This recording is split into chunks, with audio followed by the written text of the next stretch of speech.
Olá pessoal, hoje nós vamos então começar a nossa aula de número 8, citoesqueleto, nosso curso de Histologia e Biologia Molecular. É o professor Igor Nasser.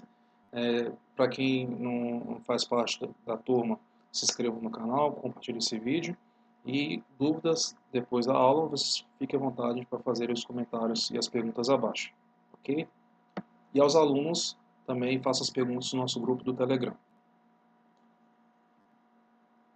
Bem, quando nós pensamos em citoesqueleto, como o próprio nome já disse, cito, célula, esqueleto.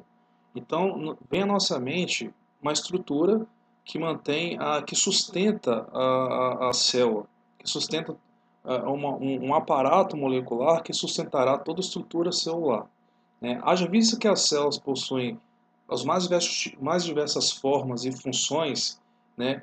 Há de se pensar também que o citoesqueleto ele deve se adequar a essa grande diversidade de estruturas e funções celulares. Então, é muito errôneo nós pensarmos que o citoesqueleto é uma estrutura estática.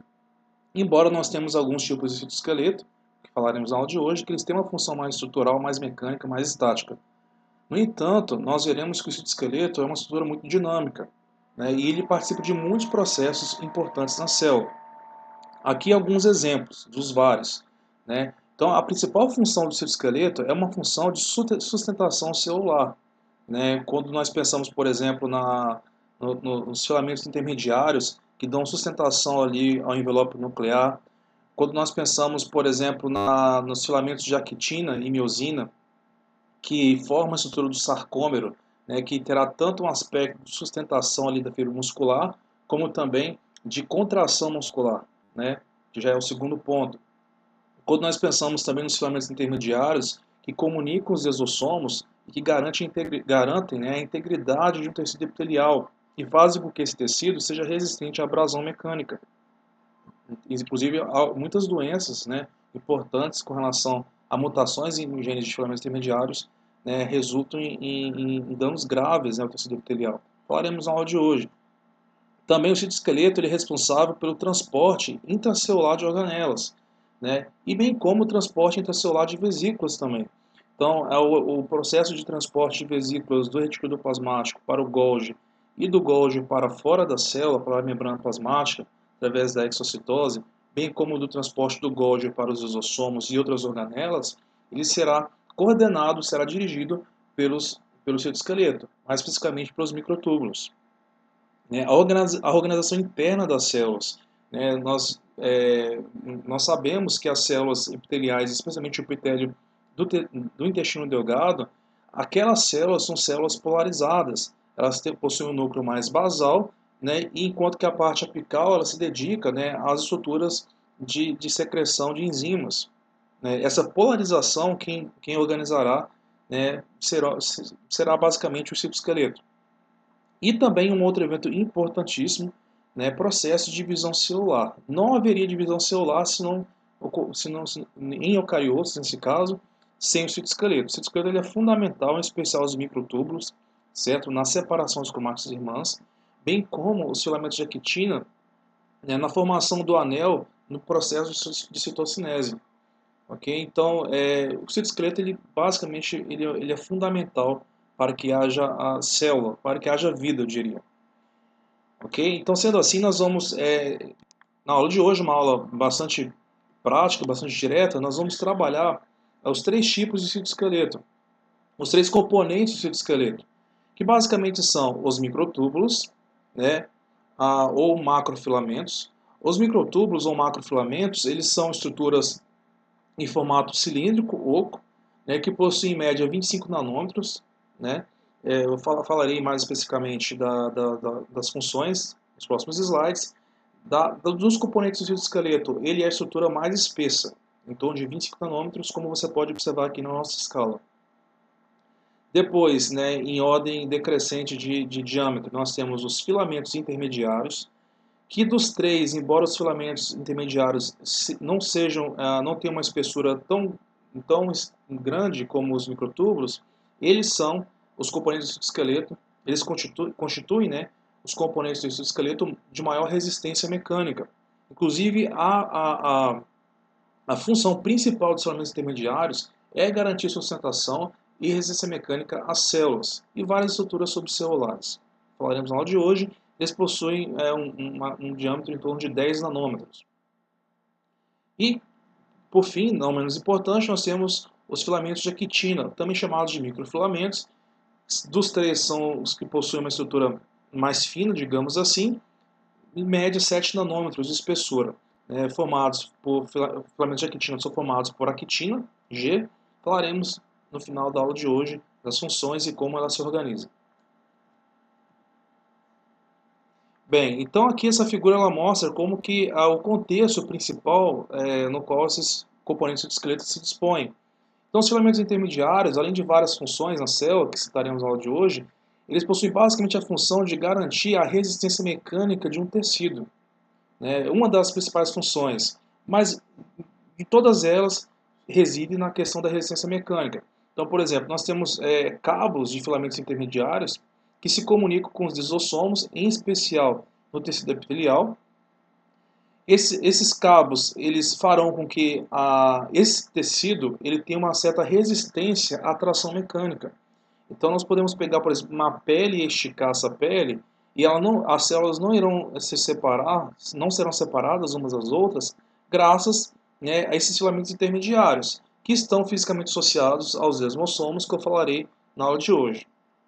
Também um momento importante que nós verificamos, uma situação importante que nós verificamos os filamentos intermediários é no tocante à formação da lâmina nuclear, que é uma rede de filamentos intermediários que está praticamente abaixo do envelope nuclear e que dará sustentação a esse envelope nuclear.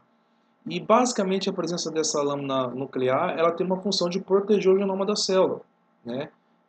Já visto que o genoma ele contém uma informação preciosíssima ali para a vida. Em específico, a lâmina nuclear ela tem um aspecto um pouco mais dinâmico, em especial na divisão celular, porque ela deve ser capaz de se desintegrar e se reintegrar, haja vista a necessidade da célula em realizar a divisão celular. Falaremos disso mais adiante. Em segundo, nós temos os microtúbulos, também chamados de macrofilamentos. Os microtúbulos, como o próprio nome já diz, eles são cilindros ocos, formados por várias proteínas do tipo alfa-tubulinas e beta-tubulinas, falei na aula de hoje.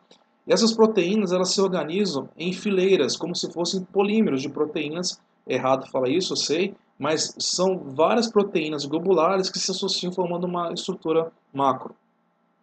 E esses microtúbulos eles possuem diversas funções nas células, como por exemplo a organização das fibras dos fusos mitóticos, que é um evento importante na divisão celular. Eles também formam uma espécie de trilhos através dos quais ocorrerá o transporte de vesículas, a migração de organelas, a polarização de organelas dentro da célula, enfim, várias funções, além em específico em certos tipos celulares, como nas células ciliadas, os microtúbulos farão parte da composição dos cílios, e bem como no espermatozoide, a estrutura do flagelo do espermatozoide, quase praticamente toda ela será formada por microtúbulos, que garantirão ali um batimento flagelar. E por último nós temos aqui os filamentos de actina, que são responsáveis por manter o formato da célula. E esse formato ele não será um formato rígido, ele é um formato bastante dinâmico, então a célula ela pode alterar esse formato, em especial conforme o tipo celular. Se for um fagócito, por exemplo, essa célula poderá emitir pseudópodes e realizar fagocitose, ou ela poderá promover mudanças na sua topologia de forma a exercer aquela função celular. Bem como também os filamentos de actina possuem uma função importantíssima na composição de sarcômeros durante eventos de contração muscular. Inclusive nós temos algumas doenças, inclusive, baseadas em mutações na estrutura desses sarcômeros, que basicamente são formados por actina, miosina e proteínas acessórias. Os filamentos de actina também são chamados de microfilamentos. Ok? Falaremos de cada um deles. Então aqui comparando os três em termos de diâmetro, então os microtúbulos, também chamados de macrofilamentos, eles são de maior espessura, nós começaremos a aula de hoje falando deles. Os filamentos intermediários, embora não possuam maior espessura, são aqueles que possuem maior resistência mecânica, basicamente são formados por proteínas fibrosas, certo? que garantirão essa resistência mecânica, como se fosse uma espécie de cabos, né, mecânicos ali que garantirão uma amarração para todo o tecido celular, tecido ali, especialmente em tecido epitelial, certo? E também os filamentos de actina, como eu falei, chamados de microfilamentos, né, que são as estruturas que garantirão o formato da célula, o processo de fagocitose e bem como de contração muscular. Falaremos de cada um deles. E aqui uma tabela comparando, né, os componentes do citoesqueleto. Os microfilamentos também são chamados de filamentos de actina, possuem um diâmetro em torno de 7 a 5 nanômetros. Tá? Eles têm uma estrutura basicamente formada por proteínas globulares, que nós veremos que são que basicamente é composta, né, por actina G, que é uma proteína globular pequena. Essas proteínas elas se organizam, né, elas se aglutinam formando um filamento, que é a actina F, né? E basicamente participa de funções como contração muscular, processos endocíticos, como a pinocitose, como a endocitose, a migração celular. Então, muitas células, especialmente fagócitos, eles migram devido à emissão de pseudópodes durante o processo de fagocitose, por exemplo. Toda essa versatilidade estrutural, né, será fornecida, será promovida pela actina, além de proteínas acessórias que falaremos mais adiante. Nós temos também, eu vou pular esses filamentos espessos, eu não falarei dele na aula especificamente, mas basicamente ele é composto por miosina, que é uma proteína que está em consórcio com a actina no contexto da fibra muscular. Nós veremos que o sarcômero, ele é uma estrutura formada principalmente pelo filamento de actina em consórcio com filamentos de miosina. E ambos formarão a estrutura do sarcômero, que é uma estrutura contrátil que exatamente garantirá ali a capacidade da fibra muscular, tanto esquelética como cardíaca, como fibra muscular lisa, em realizar esse processo de contração tão importante para a vida. Basta você pensar que se não fosse a actina e a miosina, o coração seria incapaz de bater. Então não haveria vida, né? Você pode cravar essa afirmação. Não haveria vida se não existisse filamento de actina e miosina, porque simplesmente o coração ele não bateria, né? Ele só bate porque ele contrai, né? Falaremos um pouco disso, né, na aula de hoje. Vocês verão melhor em fisiologia essa parte também em histologia, mas daremos aí algumas bases na aula de hoje. Os filamentos intermediários possuem aquela, como eu falei anteriormente, aquela função de garantir uma resistência mecânica. Então nós temos a citoqueratina como exemplo, a vimentina, neurofilamentos também, as fibras nervosas, especialmente a parte do axônio, também são ricas em filamentos intermediários para garantir ali uma certa integridade daquela estrutura, do neurônio, e bem como também formando a lâmina nuclear. Basicamente uma função de sustentação e resistência mecânica, pessoal. Em tecido epitelial, nós veremos que os filamentos intermediários quase sempre estão em consórcio com estruturas especializadas na membrana plasmática, chamadas de desmossomos, que nós falaremos um pouco na aula de hoje, mas falaremos melhor na aula de membrana plasmática. E os microtúbulos, que dos 3 filamentos, aqui não considerando a miosina como uma classe à parte, dos 3 tipos de filamentos do esqueleto, são os mais versáteis, Eles possuem eles organizam toda a arquitetura interna da célula, a disposição de organelas, transporte de vesículas de um lado para o outro, transporte de organelas de uma região para outra, Os eventos da divisão celular, eles são orquestrados pelos microtúbulos, em associação, é claro, com a quitina, que fará o anel ali durante a citocinese, o anel que fará a cisão da célula em duas, Eles organizarão, as fibras do fuso mitótico, Enfim, vários eventos importantes na célula terão os microtúbulos como atores importantes ali, ok? E por conta disso, nós falaremos primeiro dos microtúbulos, também chamados de macrofilamentos. Tá? Os microtúbulos, basicamente possuem 3 funções nas células, de forma geral. É claro que dentro de cada função nós temos algumas especialidades. Os microtúbulos, eles organizarão toda a disposição interna de organelas da célula durante a intérfase. Muitas células, elas possuem uma certa polarização no tocante à disposição das organelas no seu interior. A posição do núcleo, a posição de vesículas secretórias, a posição do retículo plasmático do Golgi, por que o retículo está mais próximo do núcleo e por que o Golgi está um pouco mais distal ao núcleo, né? Isso é por acaso? Eles estão soltos na célula? Não, eles estão todos amarrados, né, em uma trama formada por microtúbulos.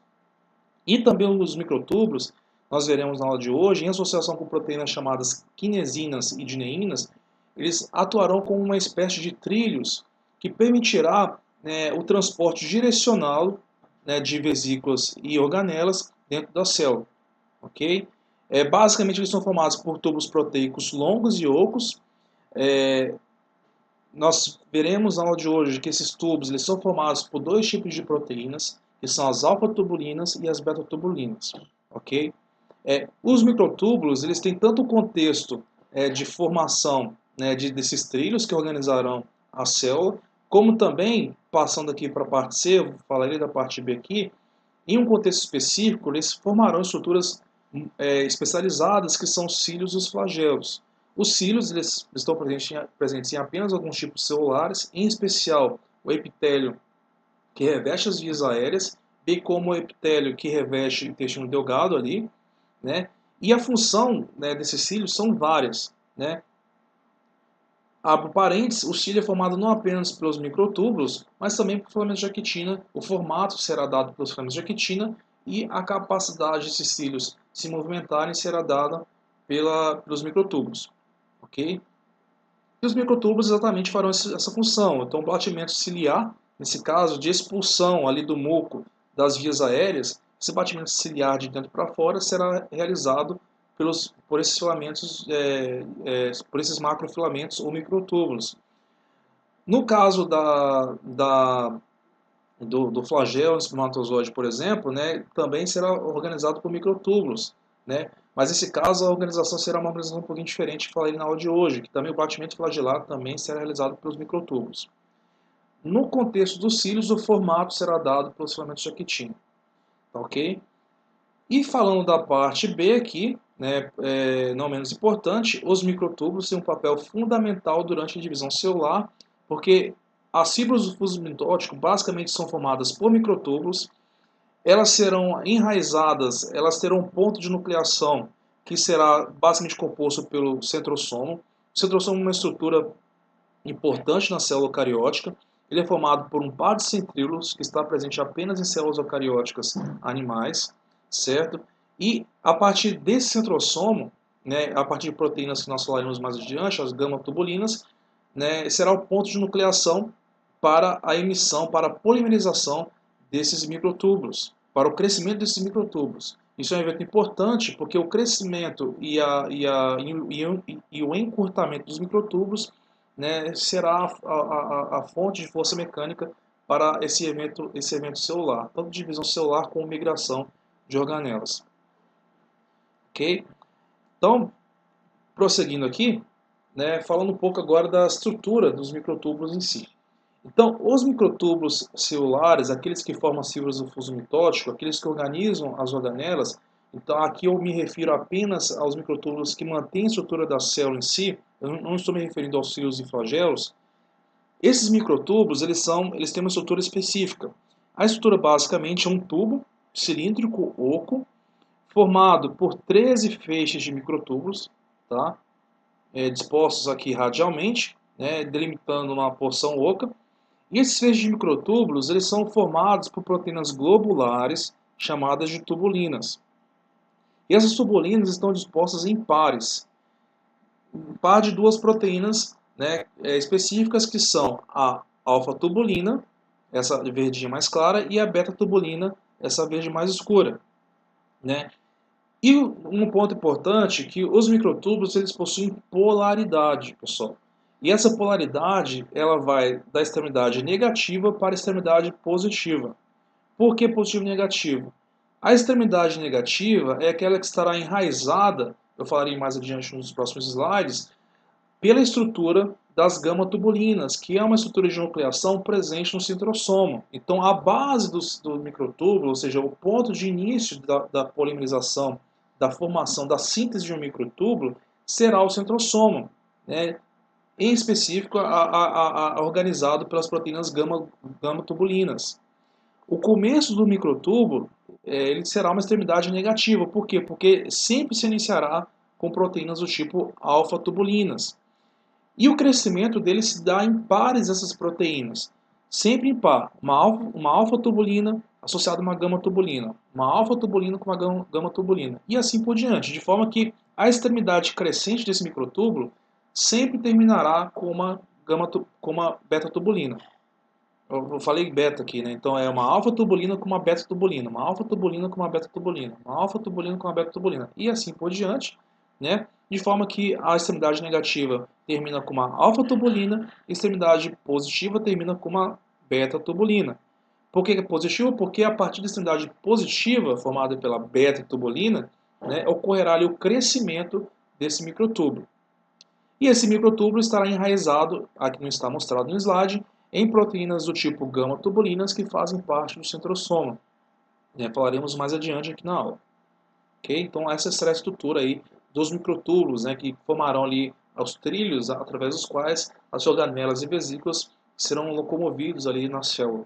Né, e também no contexto também da divisão celular. E um ponto importante, né, cada um desses 13 feixes, né, de tubulinas, nós chamamos de protofilamento. Então, um microtúbulo, né, ele é formado por 13 protofilamentos, dispostos aqui em círculo, né, delimitando aqui um interior oco aqui, nesse caso. Então, 13 protofilamentos para cada microtúbulo. Bem, como eu disse a vocês, né, os microtúbulos são organizados por centros organizadores de microtúbulos. Né? Esses centros organizadores de microtúbulos, eles podem ser de dois tipos. Eles podem ser o centrosomo, né, que será o centro organizador de microtúbulo na célula em geral, durante a intérfase e durante a mitose, né, no contexto celular em si. Eu me refiro nesse caso aos processos de transporte de vesículas, de disposição de organelas dentro da célula, certo? Nos cílios e nos flagelos, nós não temos o centrosoma, obviamente. Nós temos uma estrutura parecida, que nós chamamos de corpos basais.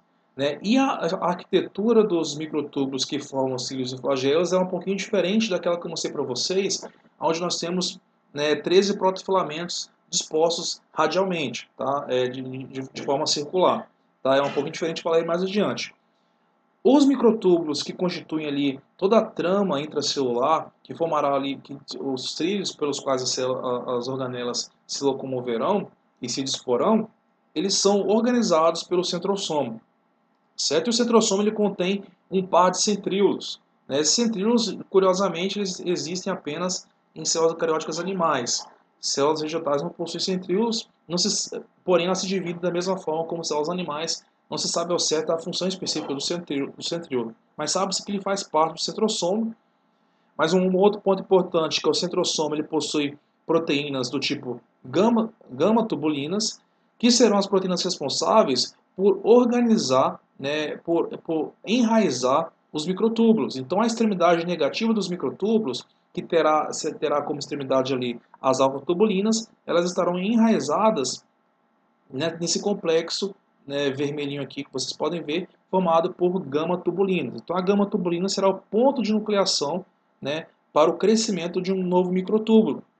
E esse crescimento sempre será de extremidade negativa para positiva. A extremidade negativa possui uma alfa-tubulina como extremidade, enquanto a extremidade positiva possui uma beta-tubulina como extremidade. A partir dela ocorrerá o crescimento do microtúbulo. Bem, os microtúbulos que formam já os cílios e flagelos, eles possuem uma estrutura pouco diferente em relação àqueles que formam, né, as fibras, os mitóticos e bem como toda a trama intracelular de migração ali de vesículas e organelas. Basicamente, esses microtúbulos em cílios e flagelos, eles se organizam de uma forma um pouquinho diferenciada. Então aqui nós temos o círculo verde desse é um microtúbulo com um corte transversal.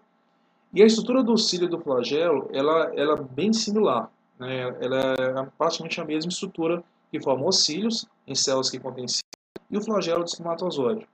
Então, essa estrutura é formada por 9 pares dispostos novamente 9 pares de microtúbulos, certo? Com a mesma estrutura, alfa e beta tubulinas, no caso aqui 13 filamentos, né, dispostos de forma radial para cada microtúbulo, porém em cílios e flagelos eles são organizados em pares.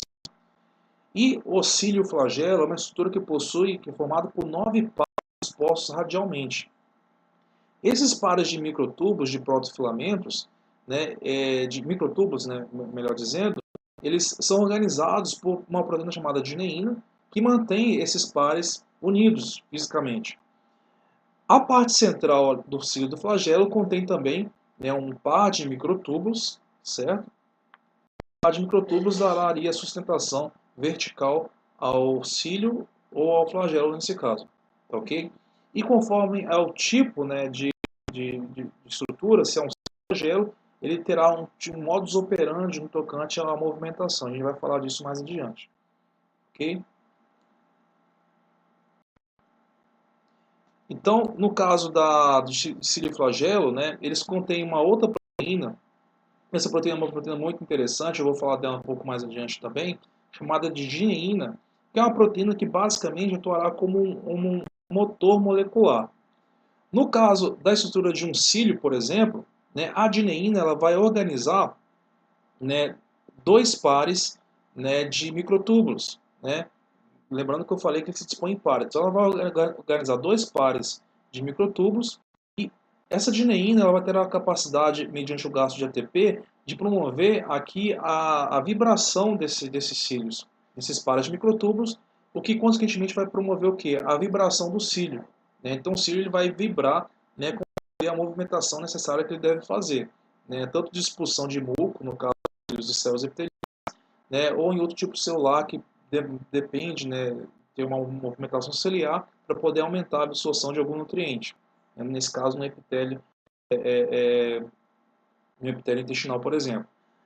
Agora, no caso do flagelo, né, é um pouquinho diferente. O flagelo também conterá gineínas, certo? E proteínas ligadas para manter a integridade desses microtúbulos unidos, porém as gineínas elas vibrarão de forma a fazer com que esse flagelo ele tenha um batimento, né, na seguinte periodicidade, né, para a direita e para a esquerda, ou em um aspecto circularizado, de forma que essa movimentação ela vai promover um deslocamento do fluido ali presente ali do meio e fará com que a estrutura ela se locomova, e esse modus operandi, né, modus operandis, né, essa forma de vibração, né, será basicamente organizada pelas gineínas. E a forma de vibrar será em função, né, da disposição de gineínas ao longo dessa estrutura. Lembrando que transversalmente, tanto os cílios como flagelos têm basicamente a mesma estrutura em termos de microtúbulos, em termos de disposição desses microtúbulos. 9 pares radiais e um par central. Ok? Bem, como eu disse a vocês, né, os microtúbulos eles são polarizados. A sua base é composta por alfa-tubulina e a sua extremidade é beta-tubulina. Na verdade, eles se polimerizam por pares de microtúbulos. Então, primeiramente é adicionado um par tubulina e beta-tubulina, depois um par alfa-tubulina e beta-tubulina, de forma que a estrutura do microtubo será polarizada de alfa para beta. De forma similar como nós temos no DNA, por exemplo, fazendo uma analogia de 5 linhas, 3 linhas, porém, né, cada unidade tem a sua polarização, nesse caso. Então, cada par de tubulinas será polarizado alfa e beta tubulina. No entanto, essa tubulina, né, que é formada, né, nesse caso, por 13 protofilamentos, eu já me refiro já à tubulina, aos microtúbulos que compõem ali a estrutura da célula em si, né, eles possuem um padrão de polimerização, certo? Eles possuem um padrão de adição dessas unidades de alfa e beta tubulinas. E esse padrão basicamente depende muito da presença do GTP, guanosina trifosfato, ou do GDP, guanosina difosfato. Né? De forma que nós falaremos aqui nos próximos slides que quando ligado ao GTP, a alfa-tubulina e a beta-tubulina, quando ligado ao GTP, elas estarão firmadas ali na estrutura do microtúbulo. Quando esse GTP ele é hidrolisado a GDP, ou seja, quando perde um fosfato, a alfa e a beta-tubulina perdem afinidade pelas demais alfa-betotubulinas e são dissociadas da estrutura do microtúbulo. Então, dessa forma, ocorrerá a despolimerização, né, a depolimerização, melhor dizendo, ou seja, a perda de unidades de alfa-betotubulinas no túbulo, quando ocorre o quê? Hidrólise do GTP. Como está disposto nesse slide aqui, ó. Quando o microtúbulo precisa crescer, né, ele vai se ligar ao GTP. O GTP ele faz com que essas alfa-betotubulinas se organizem e juntem, formando aqui, nesse caso, o microtúbulo. Então, ocorrerá o crescimento do microtúbulo a partir da extremidade positiva. Lembrando que a extremidade negativa é a extremidade que está comunicada ali com as gama-tubulinas. Ok? No caso outro ponto importante, eu vou abrir um parênteses aqui na aula. Alunos, eu me refiro aos microtúbulos que constituem a estrutura da célula. Tá? Eu não me refiro aos microtúbulos que constituem os flagelos e aos cílios. Esses microtúbulos que fazem de flagelos e cílios, eles não apresentam instabilidade termodinâmica, ou seja, eles não sofrem polimerização nem despolimerização. Eles já são organizados durante a sua síntese e devem manter uma integridade estrutural, obviamente, para exercer a função de cílio. Então eles não apresentam esse aspecto de instabilidade termodinâmica que garante a sua capacidade de crescerem e se encurtarem, tá ok? Me refiro aqui apenas aos microtúbulos que formam a estrutura da célula. Tá? Então o crescimento ele se dá através da associação do GTP à alfa e beta-tubulina. Quando ligado ao GTP, essas alfa e beta-tubulinas se associam na face, na extremidade positiva, e assim o microtúbulo irá crescer. Tá, ok? Os protofilamentos se estenderão e o microtúbulo em si irá crescer. Agora, quando esse microtúbulo precisa encurtar, nesse caso, ocorrerá o quê? A hidrólise do GTP em GDP mais fosfato. Quando ocorre essa hidrólise, as alfa e beta-tubulinas perdem afinidade pelas outras alfa e beta-tubulinas que estão no microtúbulo e assim elas são dissociadas da estrutura. A estrutura toda ela sofre o quê? Um encurtamento no sentido positivo e negativo. Certo? Lembrando que a face negativa sempre estaria enraizada na gama-tubulina, ali no centrosoma, enquanto que a extremidade positiva é que irá crescer ou encurtar. Tá? E esse encurtamento ele vai ser promovido pela hidrólise do GTP em GDP mais fosfato inorgânico. E o crescimento será promovido por quem? Pela troca de GDP por um GTP. Ok? Então veja que esse processo de crescer e encurtar requer energia. Bem, nesse sentido, como os microtúbulos são muito importantes para o processo de celular, haja vista durante a formação das fibras do pulso mitótico, né, onde serão distribuídas de forma equitativa as organelas celulares, bem como ocorrerá também o evento de separação dos cromátides irmãs, que é um evento que será dirigido pelas fibras do pulso mitótico, lá da metáfase para a anáfase, especificamente na anáfase. Então nós temos algumas drogas quimioterápicas, drogas contra o câncer, que atuarão exatamente inibindo a capacidade dos microtúbulos em se polimerizarem ou se despolimerizarem. Então, por exemplo, na separação dos cromátides irmãs, né, ocorre uma despolimerização dos microtúbulos, né, eu vou falar disso mais adiante, e essa despolimerização promoverá uma separação dos cromátides irmãs durante a anáfase. Então, nós temos algumas drogas que inibem exatamente esse processo. Né? Duas delas são a colchicina, né? Uma droga bastante consagrada aí que eu vou falar um pouco mais. Existem alguns outros usos para a colchicina. A gente irá destabilizar os microtúbulos, ou seja, impedirá a formação desses microtúbulos no fuso mitótico, a formação desses microtúbulos que organizarão os cromátides irmãs.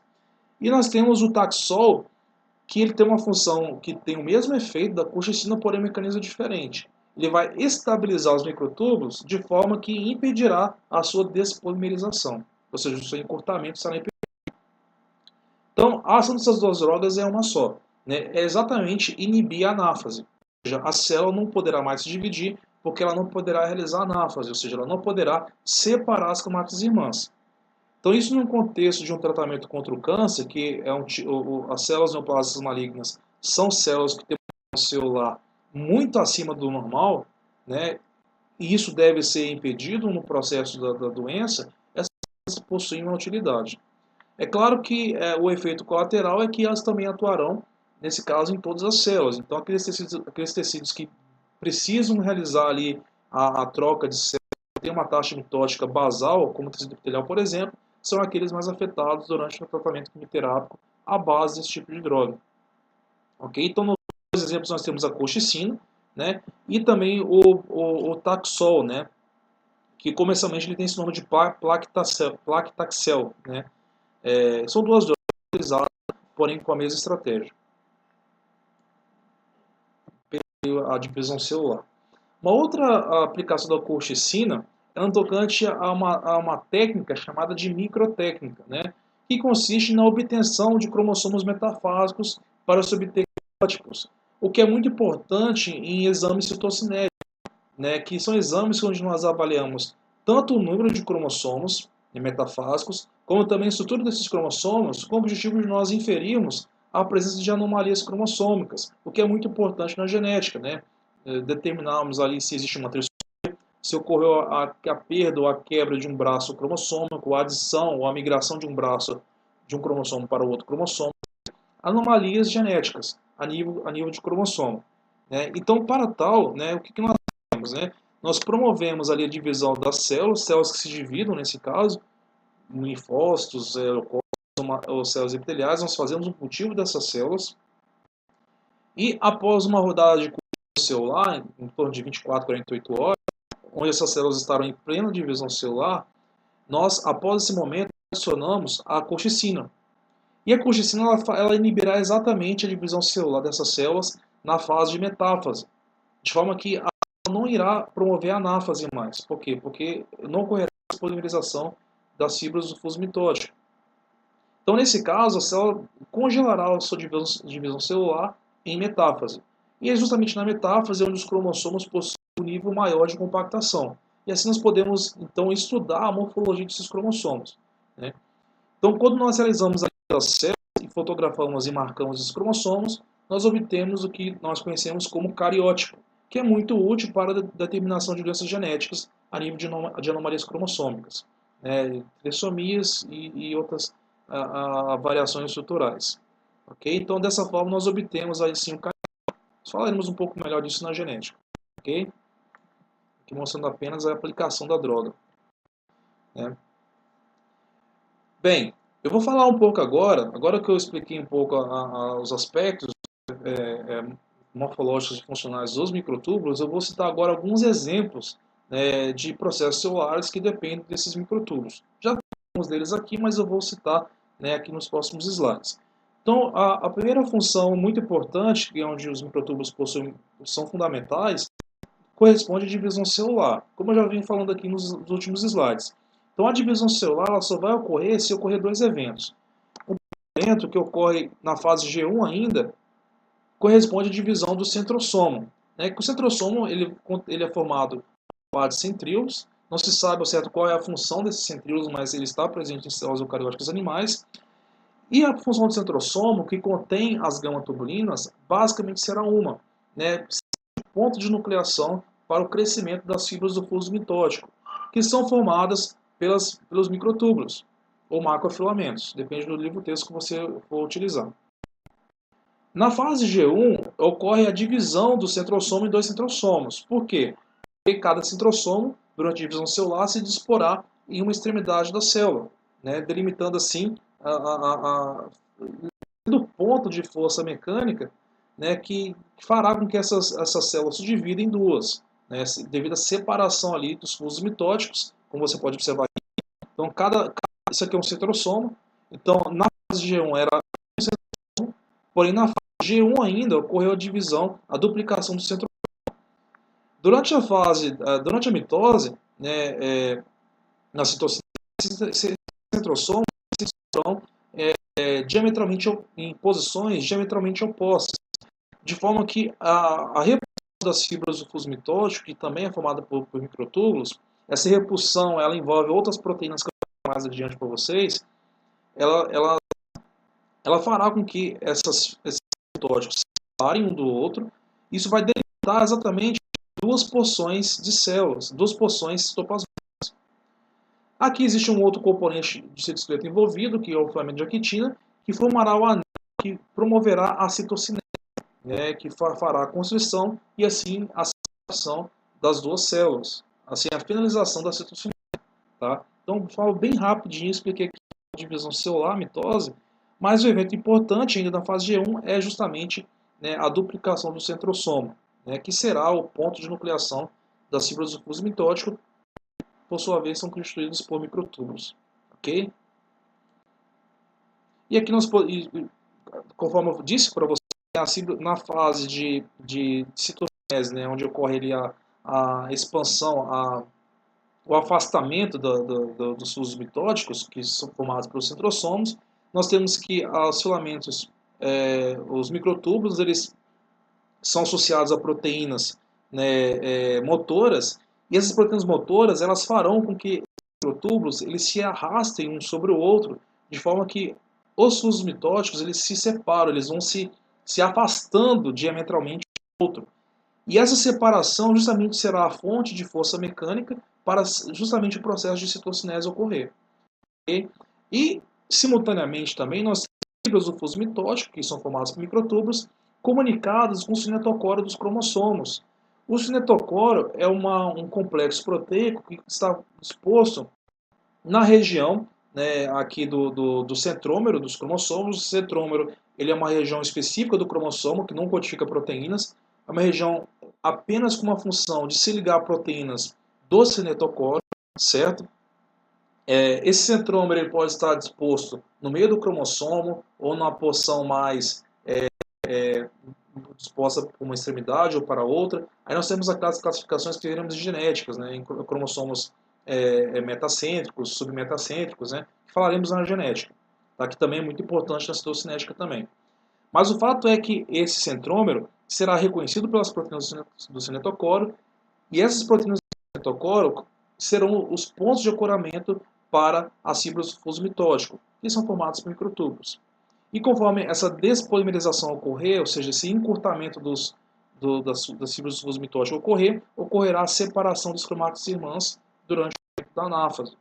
Okay? Então esse é o mecanismo molecular exercido pelos microtúbulos durante a anáfase. Ali separando as cromátides irmãs nesse caso, né? Então essa separação, né, como eu disse a vocês, ela se dará através do processo de despolimerização, né, do microtúbulo, né, aquele processo como eu mostrei para vocês. Então, a hidrólise do GTP em GDP1-fosfato, quando ocorre essa hidrólise, o dímero de alfa-tubulina ele perde a sua afinidade pela estrutura do microtúbulo. Então ele será disposto no citoplasma na forma de alfa-tubulina e beta-tubulina ligada a GDP, ou seja, não terá mais afinidade. Ocorrerá a despolimerização do microtúbulo, e, consequentemente, né, o cinetocoro ele irá migrar junto, porque ele está fisicamente associado ao microtúbulo, nesse caso. E, como consequência, nós teremos o quê? A separação, né, das cromátides irmãs, das duas cópias ali daquele cromossomo. Cada cromátide é uma cópia daquele cromossomo, né? Bem, desses eventos, alunos, eu falei de forma mais específica na divisão celular, tá? Estou apenas citando aqui o exemplo onde eles atuam. Nós falaremos disso de forma mais aprofundada na divisão celular, tá ok? Então, uma outra função importante também dos microtúbulos é no tocante à organização celular. Então, toda a arquitetura interna da célula será organizada pelos microtúbulos. Eles formarão uma espécie de trilhos pelos quais as organelas poderão migrar dentro da célula. Então, por exemplo, por que o retículo plasmático ele geralmente está próximo do núcleo? Né? Porque existe uma dimensão, né, existe uma localização celular, subcelular para essa organela que é dirigida pelo microtúbulo. Por que geralmente o complexo de Golgi está próximo? Porque, pelo mesmo motivo, né, os microtúbulos estão ali organizando espacialmente a posição dessas organelas. Né? Por que em fibras musculares nós temos mitocôndrias perto dos sarcómeros? Porque existe também uma organização, né, da disposição dessas organelas dentro da célula que será executada pelos microtúbulos. E assim por diante. Né? E aqui nós temos um centro aqui, o centrossomo, que será o centro organizador das fibras de microtúbulos. Ok? Existem duas proteínas também muito interessantes, que eu vou falar delas mais adiante, que são a quinesina, ou cinesina, quinesina ou cinesina, né, e dineína. Essas proteínas, elas comunicarão às organelas e vesículas, né, de exportação ou de endocitose, dentro da célula, mediante as essas vesículas com os microtúbulos. Mas como essas vesículas estarão, e como essas organelas também, como você pode ver na figura, elas estarão associadas aos microtúbulos, através da dineína e da cinesina. Então, cada uma dessas proteínas, né, ela possui um sentido de deslocamento da organela sobre o microtúbulo. Então, é como se o microtúbulo fosse o trilho do trem e a organela fosse o vagão, certo, desse trem, e a vesícula, e as rodas do trem que mantém esse trem no trilho, obviamente, seguindo o trilho, são, nesse caso, a dineína e a cinesina. Ok? Então, basicamente, seria essa analogia. Então, como que a cinesina e a dineína elas trabalham? Então, como você já sabe, eu disse a vocês, o microtúbulo possui uma polaridade. A extremidade positiva é aquela através da ocorrerá o crescimento do microtúbulo e a despolimerização do mesmo, né? A extremidade sempre terá uma beta-tubulina como proteína final, enquanto que a extremidade negativa, né, eu falei da positiva, enquanto que agora a extremidade negativa é aquela na qual o microtúbulo estará enraizado no centrosoma. Okay? A dineína e a cinesina são duas proteínas que estão associadas ao microtúbulo, porém elas possuem funções similares, porém com contextos diferentes. O que eu quero dizer com isso? Ambas as proteínas possuem capacidade de se locomoverem, literalmente como motores moleculares, sobre o microtúbulo, certo? Porém, essa locomoção ela tem uma especificidade no tocante ao sentido. A dineína, locomoverá, né, ela se locomoverá sobre o microtúbulo sempre no sentido positivo para o negativo, ou seja, sempre da extremidade positiva para a negativa. Então, sempre que a célula precisar de fazer um deslocamento de uma organela ou de uma vesícula da extremidade positiva para a negativa desse microtúbulo, certo? Nesse caso, uma dineína estará envolvida. Ok? E por consequência, as quinesinas ou também as cinesinas farão a mesma função, porém no sentido inverso. Sempre que uma célula precisar de deslocar uma vesícula ou uma organela sobre o microtúbulo, obviamente, da extremidade negativa para positiva, no sentido oposto, ela utilizará, nesse caso, uma quinesina. Tá? Isso é muito importante, especialmente na polarização do transporte de vesículas do retículo plasmático para o Golgi, pessoal. Então, as vesículas que saem do retículo plasmático para o Golgi, elas são mediante as quinesinas, né, que fazem o transporte nesse sentido positivo. Nós falaremos disso melhor no tráfego intracelular de vesículas, tá? Bem, conforme eu disse a vocês, então o microtúbulo ele funciona como uma espécie de trilho, certo? E as proteínas dineínas e quinesinas como se fossem rodas, né, que darão sentido ao movimento sobre esses trilhos. Então, as quinesinas farão o deslocamento da extremidade negativa para a positiva, enquanto que as dineínas farão o deslocamento da extremidade positiva para a negativa. Né? Isso é muito observado, especialmente nos axônios dos neurônios, né?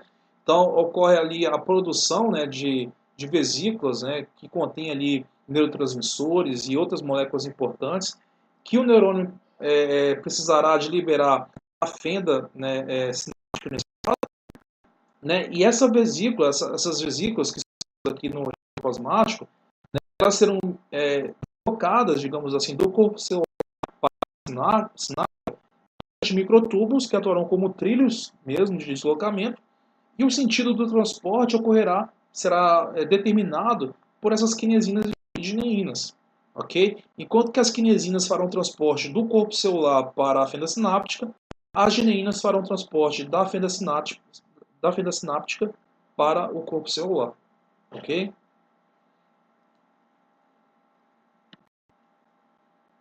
E aqui, como eu mostrei anteriormente, então existe também durante a exportação de proteínas para fora da célula, a via de exportação, né, de proteínas, né, é uma via que ela se inicia no reticulado plasmático, como eu falei na aula que você pode checar depois pelo link, né, as proteínas que são exportadas são sintetizadas por ribossomos que se associam a quem?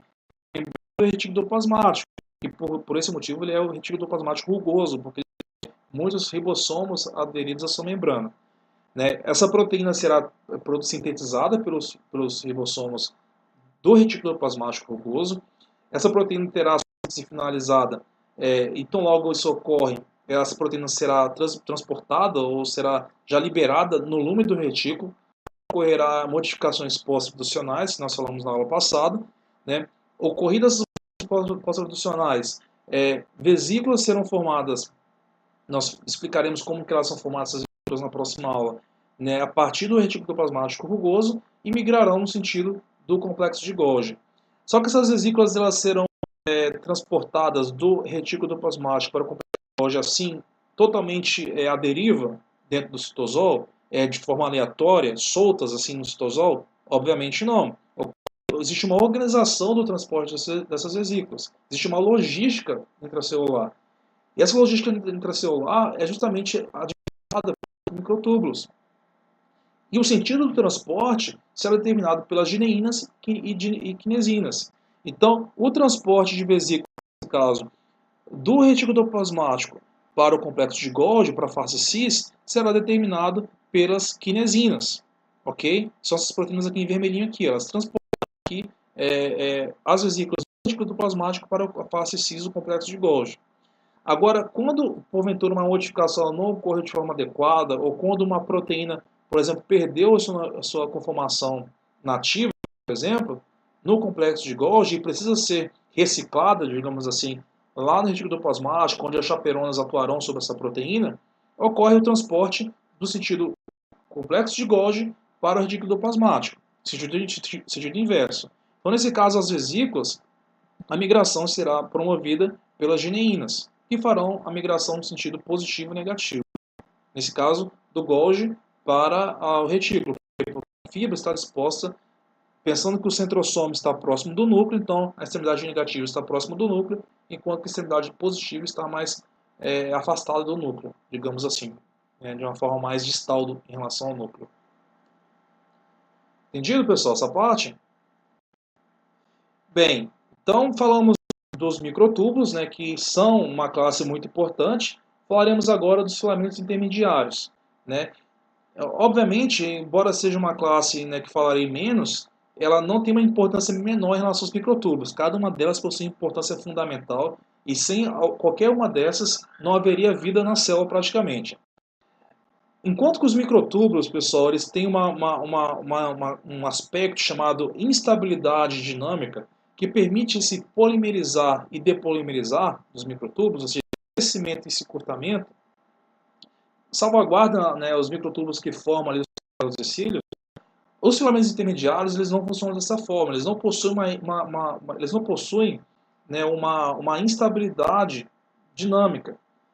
Embora nós temos uma exceção importante, que eu vou falar com vocês, que são os filamentos intermediários que formam a lâmina nuclear. Tá? E esses sim possuirão né, uma instabilidade dinâmica.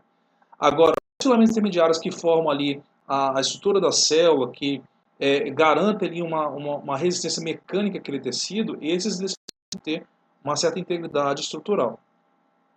Por que eu estou falando isso, pessoal? Porque uma das funções do filamento intermediário, das principais funções, é garantir a resistência mecânica à tensão, em especial no contexto de tecido.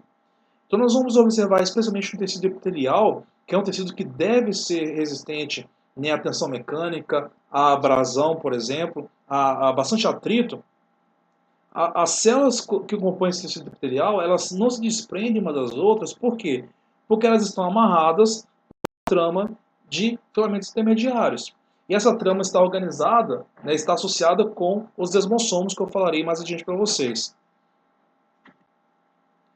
Vamos olhar agora, antes de prosseguirmos para as funções, o que é o filamento intermediário e como ele se organiza.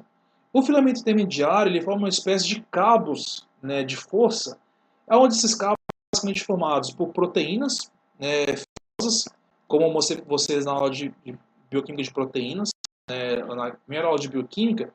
Proteínas fibrosas são aquelas proteínas que possuem, né, uma alta resistência mecânica, uma alta insolubilidade, certo?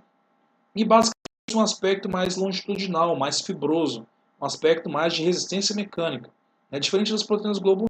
Você pode checar na aula de bioquímica de proteínas, aminoácidos proteínas lá do curso de bioquímica, na playlist da bioquímica. Tá ok? As proteínas que formam filamento intermediário são proteínas organizadas em alfas hélices, certo? Como proteínas, elas possuem uma extremidade aminoterminal e terminal.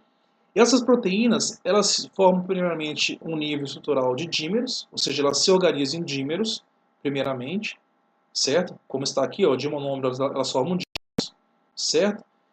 E esses dímeros, né, e eles se entrelaçam entre si no sentido horário, certo? Eles são uma espécie de cabo de força mesmo, de proteico, né, devido a esse entrelaçamento.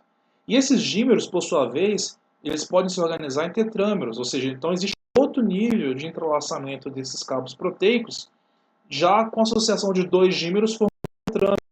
Então aqui nós temos aqui um dímero formado por proteínas, aqui nós já temos um tetrâmero formado por esses dois dímeros, ok? E o que seria o protofilamento? A associação de vários desses tetrâmeros, certo? Aqui nós temos as porções, né, amino terminal e aqui carboxo terminal, né? E esse protofilamento é formado por vários tetrâmeros, né, organizados de forma sequencial, né? Amino terminal, carboxo terminal, amino terminal, carboxo terminal e assim por diante, né? E eles são entrelaçados entre si, formando uma espécie de cabo, pessoal. Ou seja, um cabo com alta resistência mecânica. Então, a proteína em si já é uma proteína fibrosa. Agora, quando ela possui vários níveis de entrelaçamento, isso forma um cabo de alta resistência, né? Justamente conferindo ali uma resistência à tração mecânica. Então, aqui basicamente como isso se organizaria, né? Então, esses cabos estão dispostos dessa forma, eles se entrelaçam no sentido horário, formando essa espécie de cabo, né? Bem, nós temos, com base nas sequências proteicas, todas elas são proteínas fibrosas, mas nós temos diferentes tipos de filamentos intermediários. Eu não vou entrar em detalhes de cada um deles aqui, mas basicamente são 4 tipos, que são as queratinas, certo? Que são os filamentos intermediários presentes nos epitélios, né? Então, basicamente eles são compostos por proteínas do tipo queratina, que variam de sequência, mas basicamente são proteínas fibrosas. Temos também a vimentina, que está presente no tecido conjuntivo, em fibras musculares, em células da neuroglia, ou neuróglio. Nós temos também os neurofilamentos, que estão presentes nos neurônios, em especial no axônio dos neurônios, né, que também deve ter uma resistência mecânica, devido ali, né, à sua grande extensão. Ele não pode ser uma estrutura que seja de fácil rompimento, né. Todas são estruturas citoplasmáticas, ou seja, todos esses filamentos intermediários estão dispostos no citoplasma da célula, ok? Agora, nós temos também uma classe importante de filamentos intermediários que estão dispostos no núcleo, no contexto de lâminas nucleares, que formarão uma rede de filamentos intermediários que estará abaixo do envelope nuclear, garantindo o formato desse núcleo e também a resistência mecânica desse núcleo, ok?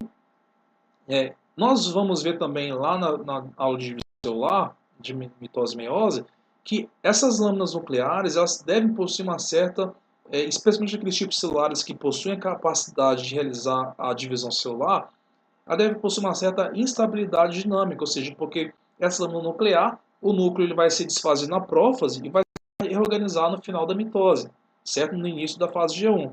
Então, é necessário que essas lâminas nucleares possuam uma capacidade de se organizarem e se desorganizarem, né, se desfazerem, digamos assim. Tá? Mas todas elas são proteínas fibrosas, elas são proteínas de alta resistência mecânica, que exatamente se organizarão daquela forma que eu mencionei anteriormente, né, formando dímeros, tetrâmeros, protofilamentos e assim formando cabos que formaram redes de grande resistência mecânica. Ok? Bem, como eu disse para vocês, um contexto muito importante nos quais os intermediários exercem uma função fundamental corresponde ao contexto do tecido epitelial. Por exemplo, o tecido epitelial, né, vocês verão na histologia, ele é um tecido de revestimento, certo? Perdão. Ele é um tecido de revestimento, células expostas, né, uma a outra, né, em contato íntimo essas células estão. né? E é um tecido que deve possuir duas coisas. Ele deve possuir, além de uma capacidade de troca, dependendo do tecido epitelial, se for um endotélio, por exemplo, absortivo, né? Mas se for, por exemplo, um tecido epitelial no contexto de epiderme, por exemplo, pele, né, da pele de um indivíduo que deve possuir, além da capacidade, né, de glândulas sudoríparas para garantir ali a umidade do tecido, né? Mas também deve possuir fundamentalmente, pessoal, a resistência mecânica. O tecido epitelial não pode ser um tecido susceptível a se desintegrar mediante atrito, uma abrasão sobre ele, né? Ele não pode se desintegrar mediante uma agressão mecânica, ele deve possuir uma resistência. Por exemplo, se você pegar a sua pele e esticar, essa pele não pode se desfazer. Se você pega a sua pele e estica ela, você verá que ela possui uma resistência mecânica, ela possui uma elasticidade e possui uma resistência. Essa elasticidade e essa resistência se deve exatamente aos filamentos intermediários, aos filamentos de queratina que estão dispostos ali no seu epitélio, certo?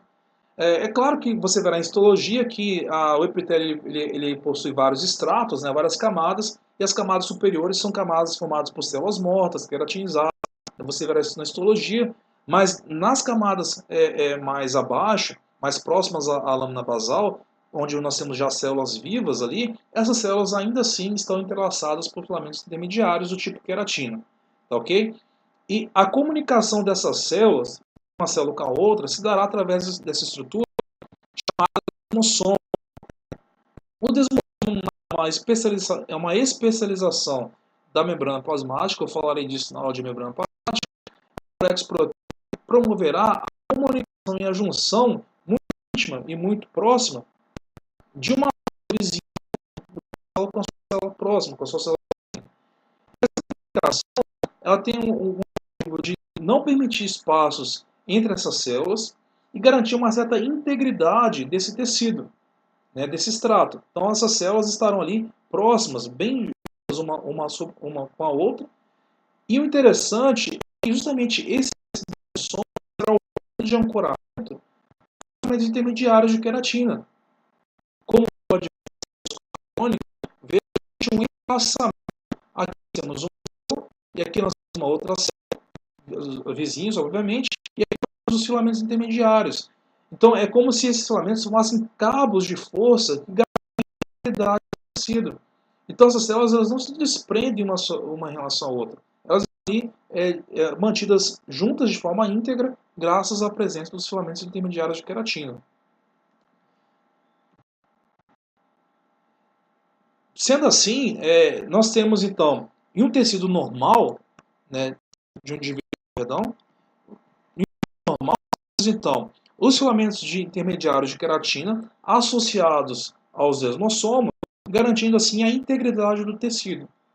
Porém, nós temos, infelizmente, né, uma doença genética importante, que é a epidermólise bolhosa simples, que essa epidermólise bolhosa, ela consiste numa condição genética onde o indivíduo ele é incapaz de produzir, ele não contém o gene ou um dos genes responsáveis pela síntese desses filamentos intermediários de queratina, que fazem essa amarração célula através dos desmossomos. Tá? Por conta disso, o epitélio do indivíduo, né, tecido epitelial de revestimento, ele possuirá os desmossomos ausente dos filamentos intermediários de queratina.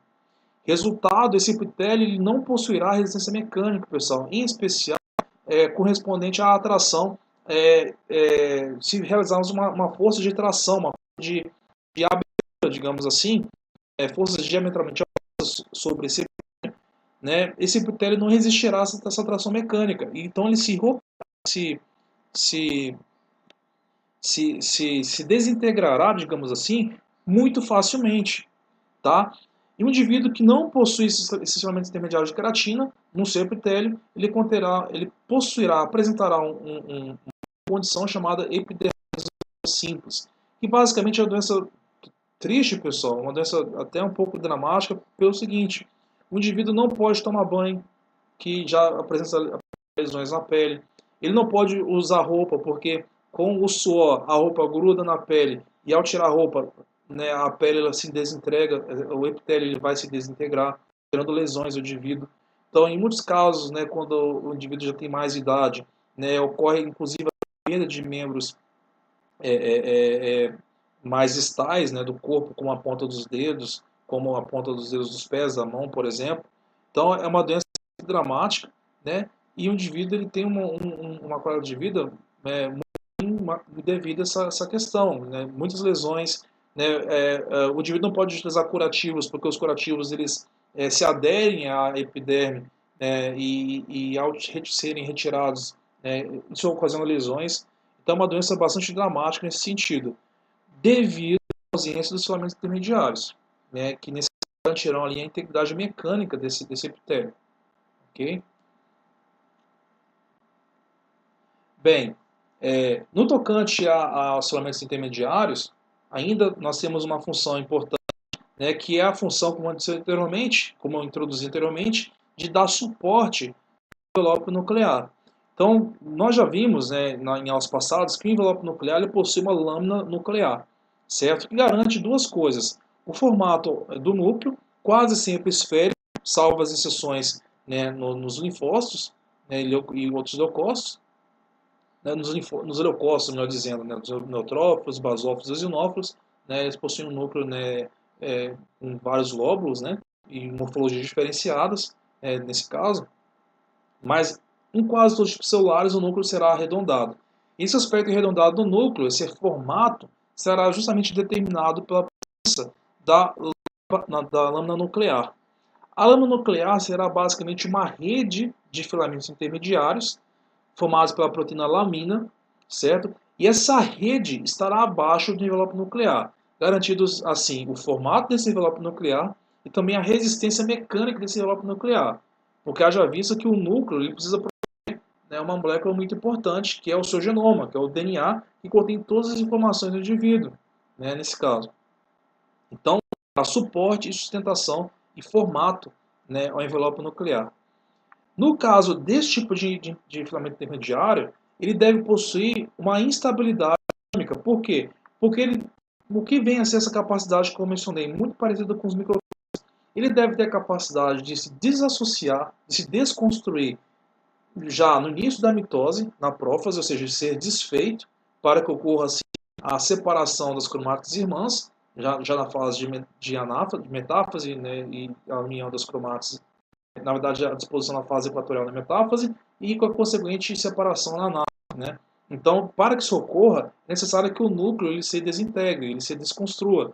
E essa desconstrução do núcleo, estruturalmente falando, ela deve, né, ter como pré-requisito a desconstrução dessa lâmina nuclear, dessa rede de filamentos intermediários. Então, em específico, essas laminas que formam a lâmina nuclear, elas possuem uma certa instabilidade estrutural, uma instabilidade dinâmica, melhor dizendo, tá ok? E depois ela deve ser capaz de se reorganizar, né, na fase G, da final da mitose para a fase G1, né, nesse caso reorganizando assim, né, o núcleo interfásico, já na fase G1, no começo da intérfase. Falaremos desses eventos, né, de forma mais específica nas aulas de ciclo celular, ok? Isso já adiantei, né, a fala do slide, então seria basicamente essa situação, né? Então nós temos a lâmina nuclear, né? Aqui nós temos o núcleo interfásico e ele é um núcleo, né, como você já sabe, né, formado por duas membranas, possui aqui o complexo nucleoporo e abaixo desse envelope nuclear nós temos a lâmina nuclear, que vai dar o formato e resistência a esse núcleo. Quando a célula entra para a divisão celular, quando a célula replica o seu genoma, entra na fase S, replica o genoma, se prepara para a divisão celular, entre a fase G2, que é o finalzinho da intérfase, e a fase de prófase, que já é o começo da fase, ocorre um evento importante que é a desintegração, desconstrução, melhor dizendo, do envelope nuclear, de forma que esses cromossomos já em alta compactação estarão disponíveis e na fase de metáfase se disporão na fase da célula, aonde na fase seguinte ocorrerá a anáfase. Tá? Mas para que esse processo ocorra, a separação das cromátides irmãs ocorra, é necessário que esse núcleo se ok? Então é por isso que essas fibras elas devem possuir a capacidade de uma habilidade dinâmica nesse caso.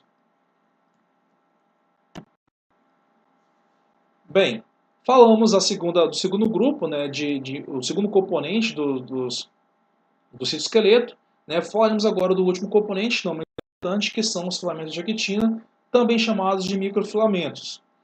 Os filamentos de actina, dos três, são aqueles que possuem menor espessura, né, em torno de 5 a 7 nanômetros, e eles estão associados diretamente com o formato da célula, eles darão a forma da célula. Então, se uma célula tem um aspecto colunar, ela tem aquele aspecto devido aos filamentos de actina. Se uma célula tem um aspecto mais cilíndrico, aquele aspecto, como as fibras musculares, por exemplo, aquele aspecto será determinado pelos filamentos de actina. Muitas células elas possuem uma estrutura, um formato, uma morfologia que se modifica conforme a função que a célula exerce. Por exemplo, os fagócitos profissionais, células que fagocitam, né, partículas estranhas, como os macrófagos, como as células dendríticas. Nesse caso, essas células também, os filamentos de actina conferirão a essas células a capacidade de realizarem a fagocitose, de emitirem pseudópodes e assim realizarem ali a fagocitose. Filamentos de actina também estão muito envolvidos com processos mecânicos da célula, né, como, por exemplo, a composição do sarcômero, que é formado por actina e miosina e proteínas acessórias, que será basicamente a molecular contrátil das fibras musculares. Falaremos disso um pouco mais nos próximos slides. Funções aqui, perdão, funções dos filamentos de actina, também chamados de microfilamentos. Estão presentes em todas as células eucarióticas, permitem um movimento na superfície celular, como eu falei, né, um prolongamento da membrana celular, um achatamento, uma constrição, como ocorre na citocina. Então, um evento muito importante que ocorre no processo de mitose, divisão celular, após a separação dos cromátides irmãs, que ocorre na anáfase, vem a citocinese, né? Então ocorre a telófase, né, e depois a citocinese, que é a separação das porções citoplasmáticas, né, a separação do citoplasma da célula de divisão em duas porções citoplasmáticas, cada porção será destinada a uma célula filha, digamos assim. Né. Esse evento é importante porque ele será regido exatamente por filamentos de actina. Ok? Variações no formato, como eu falei. Né. Nós temos também a actina, quase sempre é uma proteína que está associada a outras proteínas, em especial quando ela está envolvida em atividades mecânicas, como a contração muscular, né? E também é importante porque, enquanto que no tocante às microvelocidades, muito presentes em células epiteliais, em especial do intestino delgado, essas microvelocidades, o movimento delas, o movimento ciliar, né? E do epitélio que reveste as vias aéreas, por exemplo, que vai ali expelir o muco, né? Para fora do organismo, né? Ali nós temos ali o batimento ciliar. Esse batimento ciliar ele é determinado pelos microtúbulos, como falei anteriormente. Porém, o formato de cílio para aquela membrana plasmática, ou seja, essas digitações, será justamente a disposição específica dos filamentos de actina. Então, enquanto o filamento de actina ele determina o formato do cílio, o microtúbulo determina, né, o batimento desse cílio. Ok? Bem, quando nós falamos de filamento de actina, eles possuem uma estrutura, uma ideia de associação muito parecida com os microtúbulos, embora, obviamente, a estrutura seja diferente. Os filamentos de actina são formados por uma proteína chamada actina G. Tá? E essa proteína é uma proteína pequena e globular, certo? A actina G. A actina G é uma proteína que ela pode se associar a outras actinas G, formando uma espécie de filamento. E esse filamento poliproteico, esse filamento formado por várias actinas G, nós chamamos de actina F. Essa actina F, que na verdade é um complexo multiproteico, ela possui uma extremidade negativa e uma extremidade positiva. De forma geral, diferente dos microtúbulos, a extremidade positiva é aquela que ocorre com maior taxa de agregação de actina G, enquanto que a extremidade negativa ela também apresentará uma taxa de crescimento, porém menor em comparação com a extremidade positiva.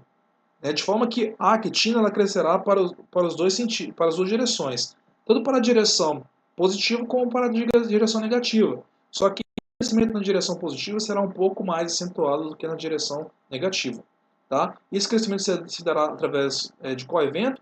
Da adição de actinas, que é uma proteína pequena e globular, né? Várias actinas G associadas umas às outras formarão o filamento de actina F. Bem, e a formação dessa actina F, ela depende de uma proteína no complexo proteico, melhor dizendo, de nucleação, chamado de complexo ARP2-ARP3, que é esse complexo proteico aqui, ó.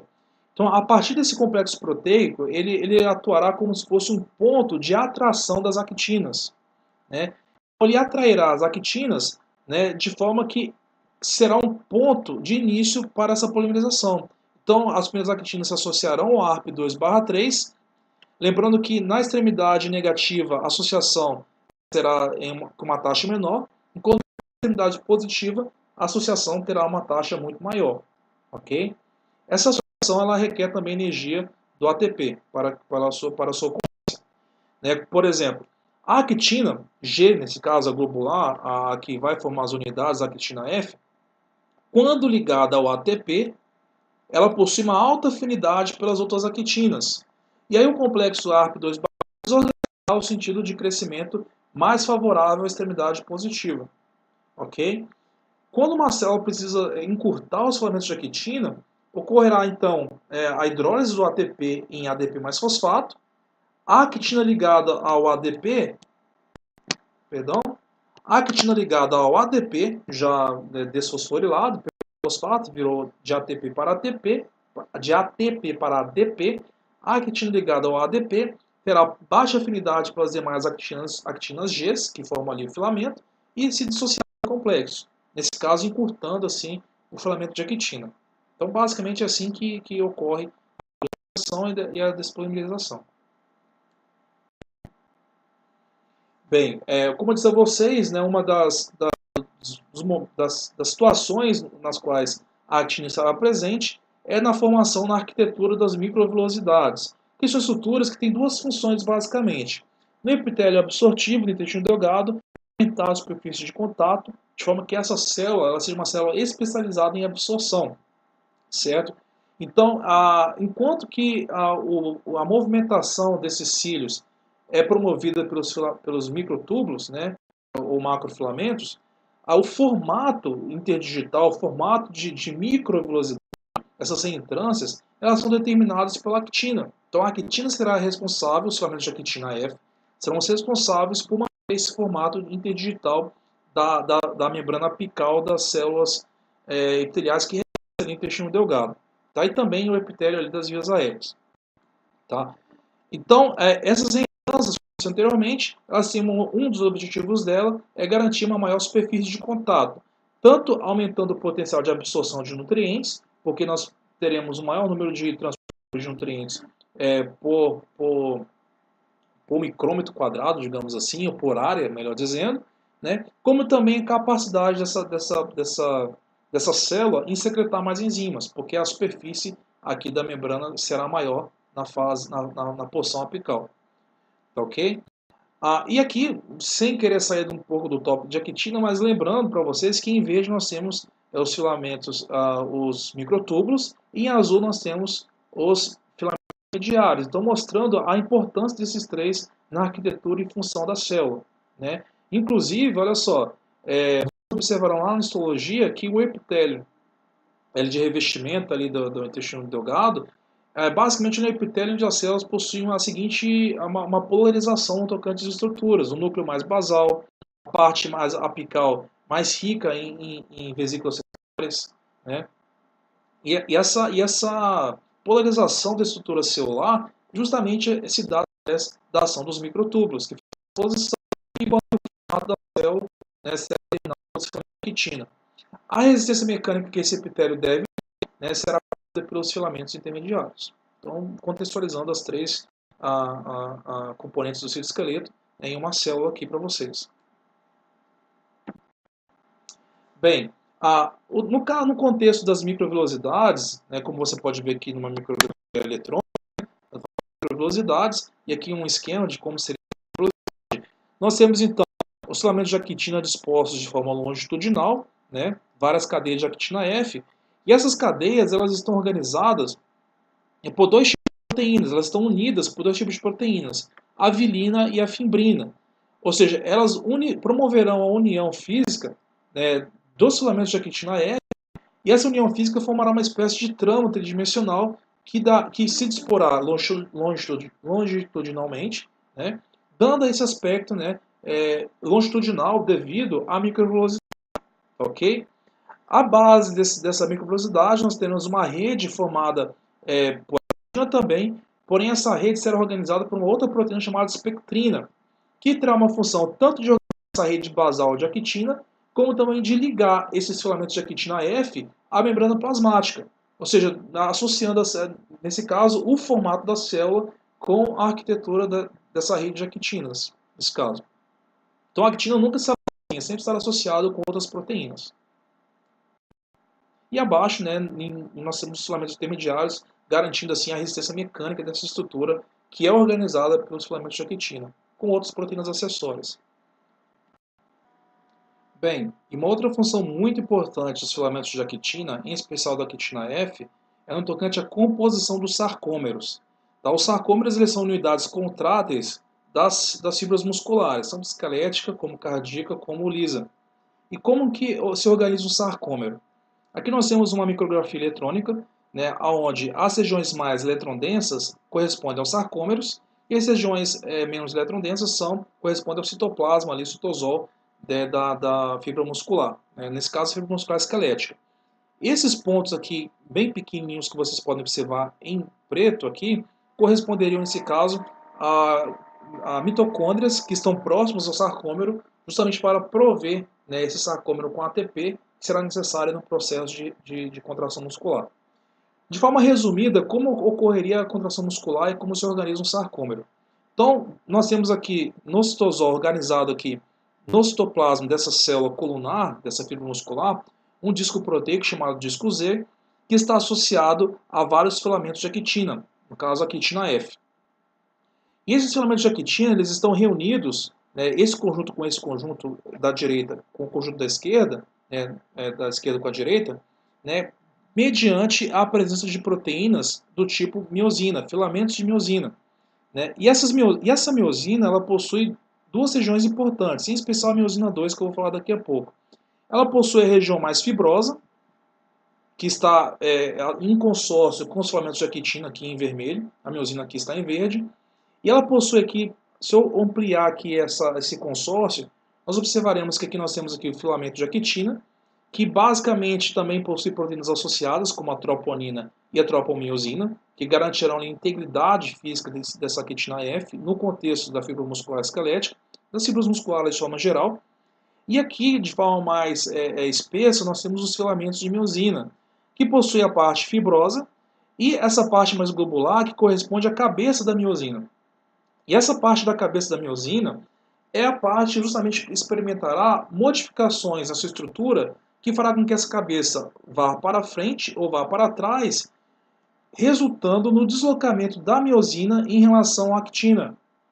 E dessa forma, se esse deslocamento ele resultar em uma aproximação desses dois discos Z, nesse caso, nós teremos a contração muscular. Agora, se essa modificação ocorrer de forma a se afastar esses dois discos, nós teremos o relaxamento muscular. Então, dessa forma, o sarcômero se organiza e dessa forma ocorre o processo de contração muscular, de forma bastante simplória.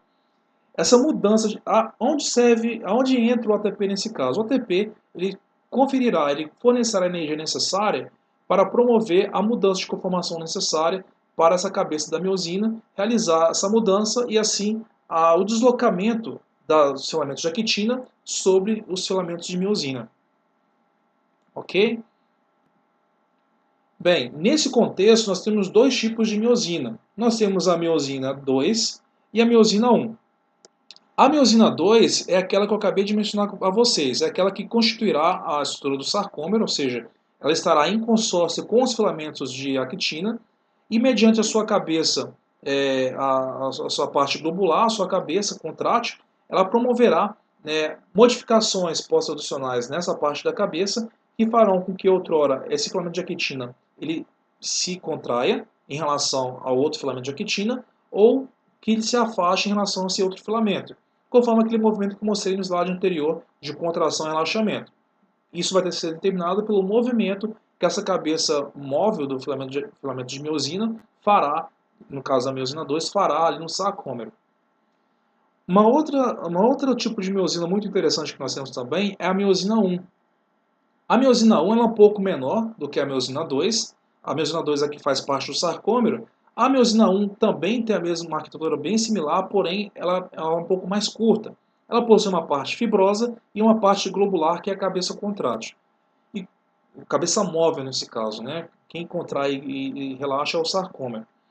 Como que a miosina 1 ela trabalharia, pessoal? A miosina 1 ela está muito relacionada a processos de migração de vesículas, em especial na fibra muscular, né? Em outras células também, mas é uma migração muito parecida com aquela que a dineína e a quinesina realizam.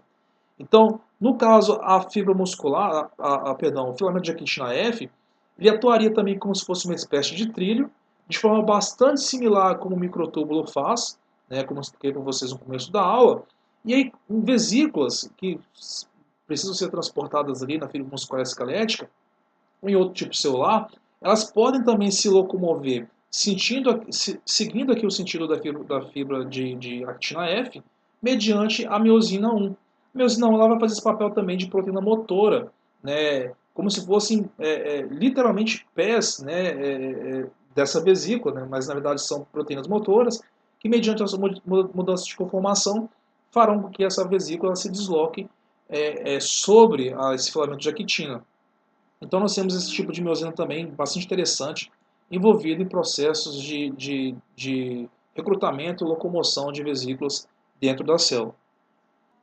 Bem, uma função também muito importante dos filamentos de actina é justamente na capacidade que eles conferem às células de realizarem, de alguns tipos celulares específicos, obviamente, de realizarem processos de fagocitose e de endocitose.